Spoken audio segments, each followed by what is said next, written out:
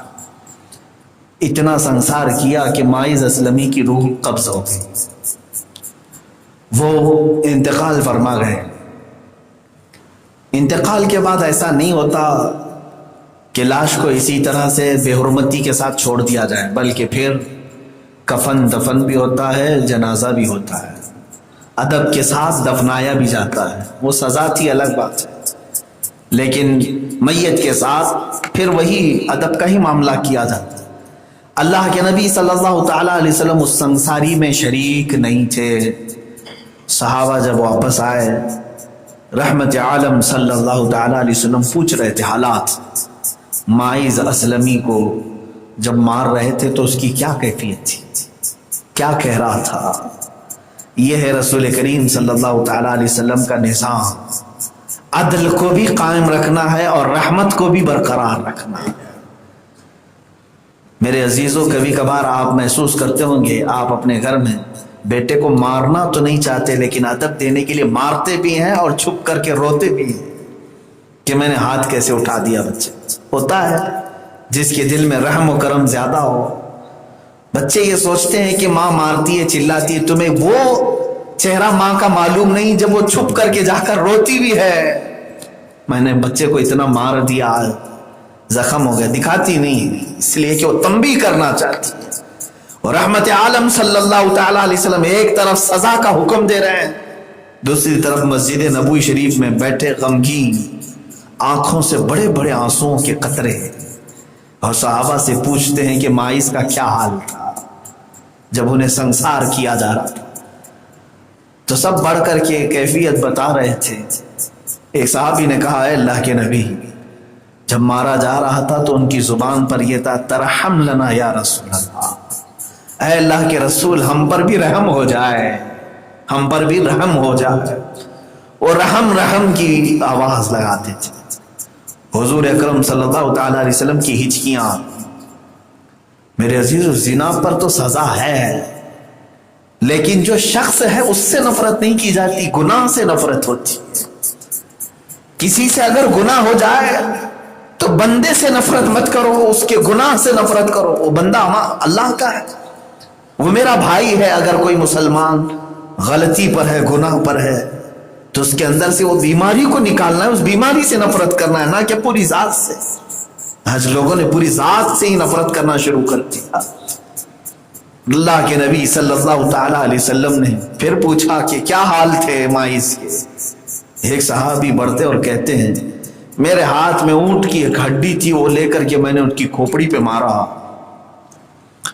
تو خون کا ایک فوارہ میرے جسم پر آ کر لگ گیا، یعنی خون پھٹ گیا اور ماعز اسلمی کا خون میرے کپڑوں پر آ کر لگا تو میں نے سوچا کہ گنہگار کا خون مجھے لگ گیا ہے، ہائے ہائے، میں پیچھے ہٹ گیا۔ اللہ کے نبی صلی اللہ علیہ وسلم جلال میں آگے کھڑے ہو گئے، کہا ماعز کے بارے میں ایسا جملہ نہ کہنا، ایسا جملہ نہ کہو۔ ابھی جبرائیل امین آئے تھے اور مجھے یہ پیغام سنا کر کے گئے کہ روح نکلنے سے پہلے ماعز اسلمی نے ایسی توبہ کی ہے کہ اللہ اس کی توبہ کی بدولت پورے مدینے والوں کے گناہ معاف فرمائے۔ ثم یستغفر اللہ یجد اللہ غفور الرحیم، وہ رب ہے فرماتا ہے ظلم ہو گیا تمہارے ساتھ، اپنی جانوں کے ساتھ، ٹھیک ہے، اللہ سے اگر بخشش مانگ لیا پھر تو تم اس کو بخشنے والا مہربان پاؤ، وہ بخشتا ہے، مہربان ہے۔ یہاں تک کہ بندے کی توبہ میں جتنی جلدی وہ قبول کرتا ہے دنیا میں کوئی اتنی جلدی مانتا بھی نہیں۔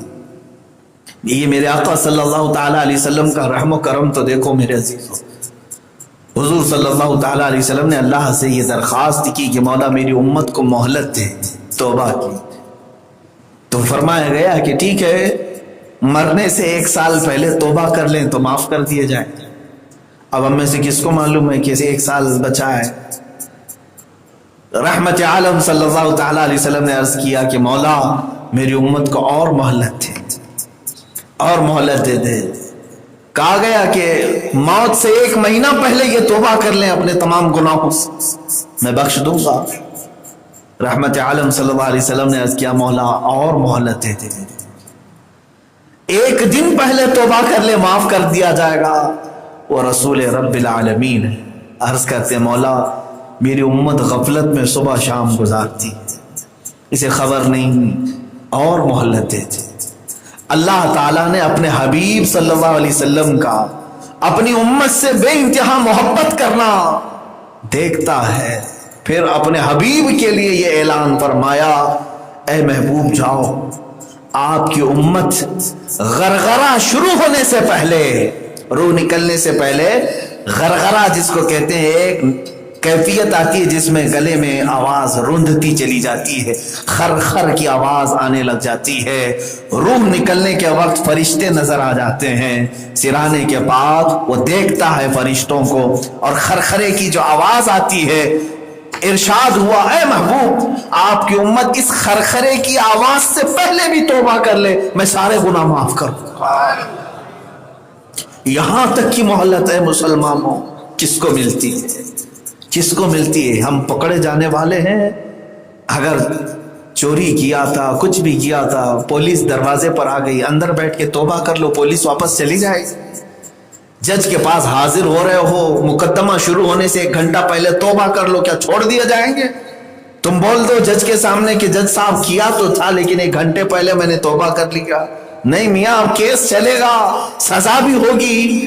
دنیا کی کوئی عدالت تمہاری معافی تلافی کو قبول نہیں کرتی، سزا دے کر رہتی ہے، وہ صرف رحمان کی عدالت ہے جو مولا فرماتا ہے تم ایک بار استغفار کرو، خرخرا شروع ہونے سے پہلے بھی مولا تمہارے پچھلے تمام گناہوں کو معاف فرمائے گا۔ عزیزان گرامی وقار، اس طرح کی بے شمار باتیں ملتی ہیں۔ بغداد میں ایک شخص تھا، بڑا عیاش قسم کا آدمی تھا، پیسے بہت تھے، مالدار آدمی، اتنا عیاش تھا کہ روز پیسے لٹاتا تھا، شراب پہ، کباب پہ، شباب پہ، ہر چیز پہ، اور اس کے مال و دولت کے چرچے بغداد میں تھے۔ روز اس کا جو شوق تھا وہ پورا کرنے کے لیے کسی بھی حد تک چلا جاتا، خاص طور پر عورتیں، کنواری لڑکیاں اس سے بچ نہیں پاتی۔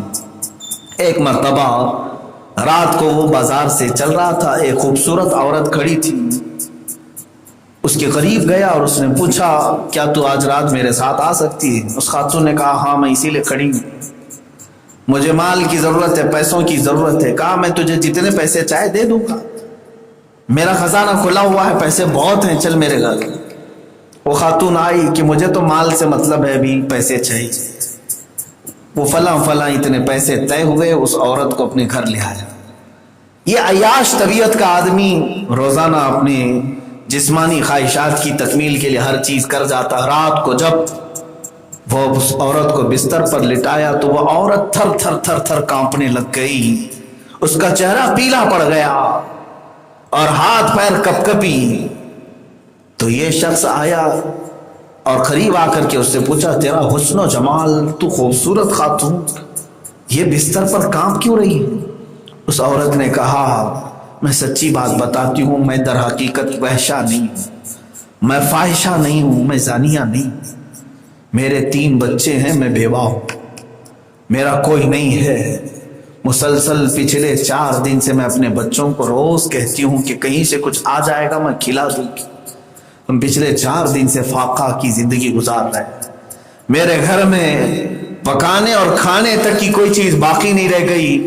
اب بھی میرے بچے گھر میں بھوکے ہیں اور میں نے یہ سوچا کہ بازار میں کوئی بھی مل جائے، پیسے کہیں سے مل جائے، میں پیسے لے کر کے آؤں اور اپنے بچوں کے لقمے تو لے سکوں اور ان کے گلے کو نرم کر سکوں. بس میری اتنی خواہش تھی. لیکن مجھے یہ نہیں معلوم تھا کہ تیرے گھر آنے کے بعد یہ ننگا ناچ بھی دیکھنا ہوگا، بے حیائی. کہا، تو پھر تو کانپ کیوں رہی ہے؟ وہ خاتون کہتی ہے، اس لیے مجھے دیکھ رہا ہے میرا رب، مجھے ڈر لگ رہا ہے کہ اللہ دیکھ رہا ہے، میں لباس کیسے اتاروں اس کے سامنے، میں کیسے بے حیا ہو جاؤں. تو وہ شخص فوراً ہٹ گیا اس کے بستر سے.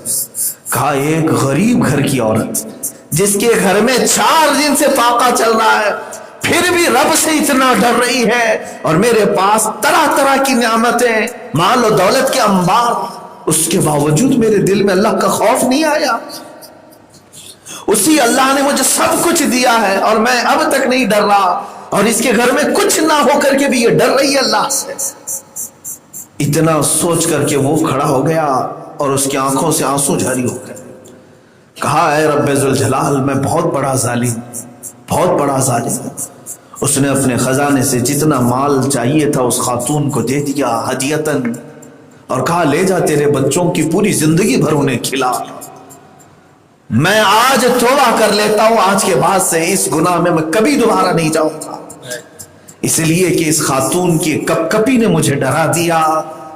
اے مسلمانوں، میں آپ سے یہ کہنا چاہتا ہوں، کبھی کچھ نہ ہو کر کے بھی کچھ بندے اللہ سے ڈرتے ہیں، اور کچھ لوگ سب کچھ ہونے کے باوجود بھی اللہ سے ڈرتے نہیں، خوف نہیں کھاتے ہیں. اللہ تعالیٰ جب چاہے نعمتیں واپس چھین لے گا. اب جو بات مجھے بتانی ہے وہ یہ ہے کہ جب پچھتاوا آتا ہے تو یہ اچھی چیز ہے، جب شرمندگی آتی ہے تو یہ اچھی چیز ہے. یہ بھی اللہ کی عنایت ہے جو توبہ کی توفیق مل جاتی ہے. رات کو روتا رہا. اس کی ایک عادت تھی، روزانہ کی عیاشیاں اپنی ڈائری میں لکھتا تھا. آج کتنی لڑکیوں کو گھر لایا تھا، شراب کی کتنی بوتلیں پی گیا، جوا میں کتنے پیسے ہارا جیتا، وہ سب روزانہ ڈائری میں لکھتا تھا. کافی موٹی ڈائری، روز کی عیاشیاں لکھی جاتی تھی. کون سی عورت کس طرح آئی، کیا اس کے ساتھ کیا، سب کچھ لکھا جاتا تھا. ڈائری پوری گھر میں بنا کر کے رکھا ہوا تھا، ایک پوری نوٹ. آج کی رات اس کی تبدیلی والی رات تھی. اب وہ ڈر رہا تھا، میں نے خود اپنے ہاتھوں سے عیاشیاں اتنی لکھی ہیں، پھر میرے اعمال نامے میں کیا کیا لکھا گیا ہوگا. سجدے میں گر گیا اور رونے لگا. اے رب ذوالجلال، کیا میری معافی ہو سکتی ہے؟ کیا میں معاف کیے جانے کے قابل ہوں؟ بے چینی تھی، بے قراری تھی، بہت رویا اللہ کی بارگاہ میں، اور اپنے اوپر کیے ہوئے ظلم سے وہ اللہ تعالیٰ کی بارگاہ میں پناہ مانگنے لگا. رو رو کر کے جب تھک گیا تو سوچا کہ پتہ نہیں میں معاف کیا جانے والا ہوں کہ نہیں. جاتا ہوں کسی کھائی میں کود کر کے ختم ہو جاتا ہوں، اس لیے کہ اب بے قراری بڑھ گئی، بے چینی بڑھ گئی.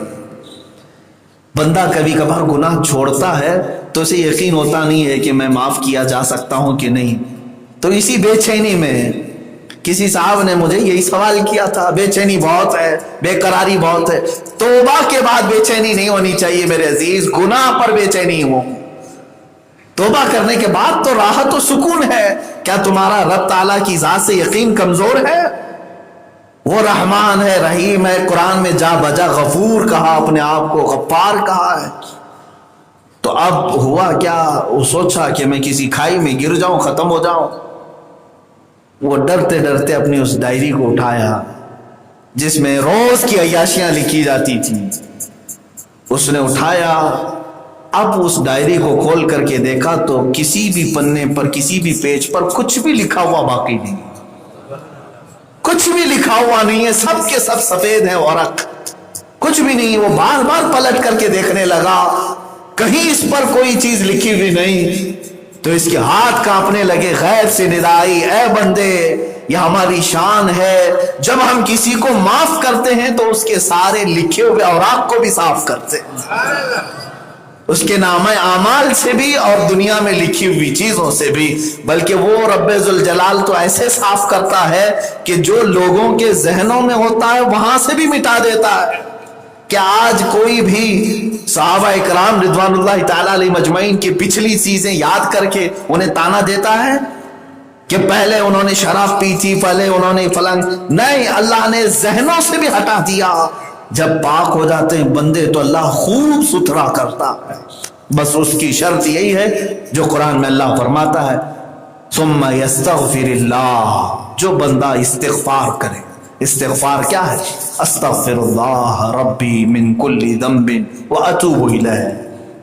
یہ عربی میں ہے، اور آپ اردو میں بھی اللہ سے یوں عرض کر سکتے ہیں، اے اللہ میرے رب، میں تجھ سے بخشش کا سوال کرتا ہوں، میں تجھ سے معافی طلب کرتا ہوں اپنے گناہوں کی، جو انجانے میں کیا، جو جانے میں کیا، مولا تو معاف کر دے. یہی استغفار ہے.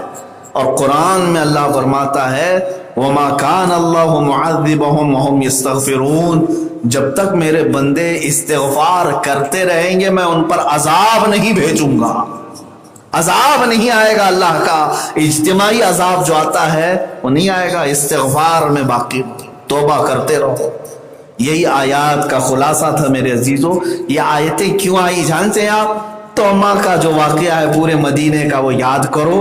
اس نے 4 بڑے گناہ کیے تھے. چوری کیا، دوسرے پر جھوٹی تہمت لگایا، اور جھوٹ بولا، اور جھوٹ پر لوگوں کو وکیل